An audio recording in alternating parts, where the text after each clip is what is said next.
Hello there, fellow zombie slayers! My name is Stanley557, and for my first video, I'm going to be looking at an often debated subject in the zombies community, the power creep of regular weapons versus wonder weapons on each map.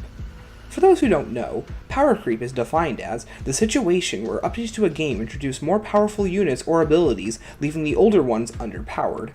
Now, how does that relate to Call of Duty? Well, during the 10-year lifespan of the Call of Duty Zombies series, Treyarch has made plenty of adjustments to the different systems of their games, and that includes weapons and their different modifications against the zombies. The power creep in zombies has slowly evolved over the past 10 years because of Treyarch's running Black Ops series. When Treyarch introduced the Thunder Gun in Keynote or Toten, it created a special sense of purpose for the player that no other weapon could replicate. You could say it was a wonderful feeling. The Thunder Gun, if used to its best potential, can destroy an entire horde of 24 zombies, and has limited point potential of up to 300 points. Power-ups can also not be dropped by the weapon as to limit its power.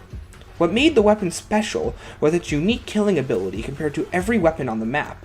The only other gun that could compare to it was the ray gun, but it didn't have the infinite damage that the Thunder Gun held. Most of the weapons in Black Ops 1 were intentionally made to be underpowered to allow a unique feeling from good weapons like the Galil and RPK to a wonderful feeling from weapons like the Thunder Gun and the Baby Maker. That's why these weapons are so memorable in the first place.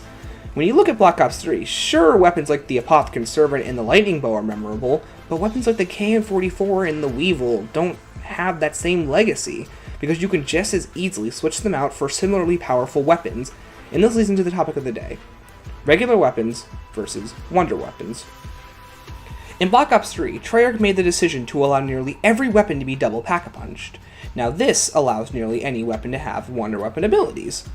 There's even a double pack-a-punch ability called Thunderwall, which has a similar effect to the Thunder Gun, except it activates every few firing cycles and only kills around 6 to 8 zombies. But the difference that Thunderwall has over the Thunder Gun is you can put it on a wall weapon and run 5 million circles and go to around infinity, constantly buying wall ammo. On a side note, the least powerful weapon in Black Ops 3 is, ironically, the ray gun, because it's the only weapon in Black Ops 3 that cannot be double pack-a-punched. That goes for the XM53 too, but the XM53 is a rocket launcher. What are you expecting from that? The RPG? No. But back to the topic. Unlike the Thunder Gun or any other box weapon, if you run out of ammo, you can just buy more. Now, this creates a problem for Treyarch. Why spend your money endlessly spinning the mystery box for a weapon that with abilities that can just as easily be accomplished by a double pack-a-punch wall weapon? Now, this is where we see the power creep, or lack thereof, set in for wonder weapons in Black Ops 3. The Apothecary Servant was, and still is, the most overpowered weapon in zombies history, because it not only does infinite damage, but the black hole effect lingers for a few seconds, allowing any nearby zombies to also be sucked into it. The only downside to the weapon is its low ammo count, removed pack-a-punch variant, and inability to kill the Margwa, aside from stunning it. This would be changed in Revelations. In Dreisendrach, all 4 of the upgraded bows were given infinite damage charge attacks to help them stand apart from the double pack-a-punched abilities, but unlike the Apothecary Servant, all 4 of the bows could be used against the Panzer Soldat. In Zetsubo no Shima, the KT-4 and Masamune were effective in killing, as they could both do infinite damage, but the downsides to the weapon were its low ammo count, a slightly large ammo consumption rate to the charge attack, and the length of time it took to kill the zombies. The only thing that was able to help it was that the KT-4 could not only upgrade the plants, but also the player could get a temporary speed boost if the player is to shoot a Spore or kill a Thrasher with the KT-4.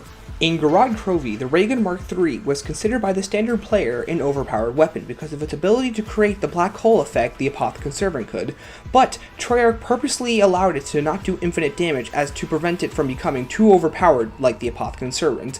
This will lead it to becoming less useful in the higher rounds, but leading to a more balanced wonder weapon, even if it is the least powerful in all of Black Ops 3.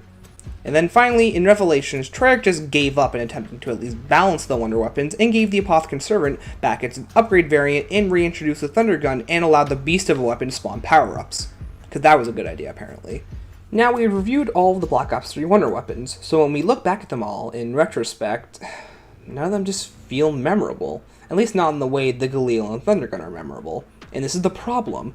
Treyarch is putting fun and enjoyment over difficulty, which is fine. Every weapon in Black Ops 3 is at least usable to any round, but what made the wonder weapons in Black Ops 1, and to an extent Black Ops 2, special isn't here in Black Ops 3.